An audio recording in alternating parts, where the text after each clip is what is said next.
Quando Zico torna in Friuli è sempre un evento speciale, capace di distogliere l'attenzione anche dalle tematiche della cessione, dell'Udinese e del calciomercato in continua evoluzione. Nel primo pomeriggio di martedì, Arthur Antunes de Coimbra, in arte Zico, è atterrato sulla pista di Ronchi dei Legionari insieme alla moglie, spalla di una vita, e ha ricevuto il caloroso abbraccio dei tifosi delle Zebrette, a cominciare ovviamente dagli amici di Orsaria, Alessandro Scarbolo, Andrea Granziera e tutti gli altri arrivati nonostante la forte pioggia. L'ondata di maltempo, ormai purtroppo consueta, non ha freddato l'entusiasmo per l'arrivo di Zico, che poi ha preso la strada direzione Udine per pernottare in un famoso hotel del centro. La corsa sotto l'acqua per scaricare le valigie e poi un languorino saziato con un po' di buon crudo del posto. Ora Zico dovrà riposare e raccogliere le forze per un tour de force di eventi affinché tutti possano fare sfoggio dell'amore per lui.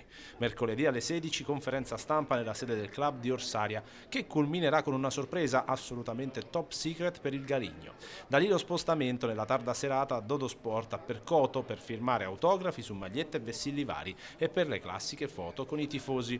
Nella giornata di giovedì, intorno alle 12, Zico sarà invece a Treviso, a Palazzo Giacomelli, nell'ambito del convegno Sport Business Forum. Prima del gran finale, venerdì sera ancora al club di Orsaria per spegnere insieme le 40 candeline del sodalizio bianconero della zona del Natisone. Una grandissima festa con uno dei più grandi della storia dell'Udinese in questo momento epocale di svolta. Il Galigno l'ha commentata come normalità, anche in Brasile ormai imperversano i fondi americani e anzi spera che l'Udinese prima o poi torni a competere per grandi obiettivi, magari perché no lo scudetto. E se può sognare in grande Zico, perché non possono farlo? Anche i tifosi bianconeri pronti ad accoglierlo nel migliore dei modi.